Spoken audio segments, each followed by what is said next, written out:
ধোঁয়ার কুণ্ডলিতে ছেয়ে গেছে মালদ্বীপের প্রধান বাণিজ্যিক শহর মালের আকাশ। বৃহস্পতিবার স্থানীয় সময় ভোরে মালের একটি সরকারি ভবনে আগুন লাগে। মুহূর্তেই আগুন ছড়িয়ে পড়ে পাশের আরও দুটি সরকারি ভবনে। অগ্নিকাণ্ডে একটি ভবন সম্পূর্ণ পুড়ে গেছে, ক্ষতিগ্রস্ত হয়েছে বাকি দুটি ভবনও। পুড়ে ছাই গুরুত্বপূর্ণ নথিপত্র, তবে হতাহতের কোনো খবর পাওয়া যায়নি। খবর পেয়ে দ্রুত ঘটনাস্থলে পৌঁছে আগুন নেভানোর কাজ করে দমকল কর্মীরা। কয়েক ঘন্টার চেষ্টায় আগুন নিয়ন্ত্রণে আনলেও এখনও ধোঁয়ায় ছেয়ে আছে চারপাশ। প্রত্যক্ষদর্শীরা জানান, ঘটনাস্থলের পাশেই একটি খাদ্য গুদাম রয়েছে, যেখানে বাংলাদেশি সহ অন্য দেশের বহু অভিবাসী কাজ করেন। ঘটনার পরপরই স্থানীয় বাসিন্দাদের নিরাপদে সরিয়ে নেওয়া হয়।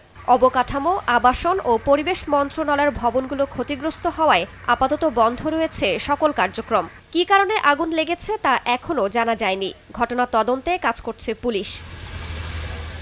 এদিকে ঘটনার পরপরই দেশটির প্রেসিডেন্ট মোহাম্মদ মুইজ ও স্বরাষ্ট্রমন্ত্রী ঘটনাস্থল পরিদর্শন করেন। সময় সংবাদ, মালদ্বীপ।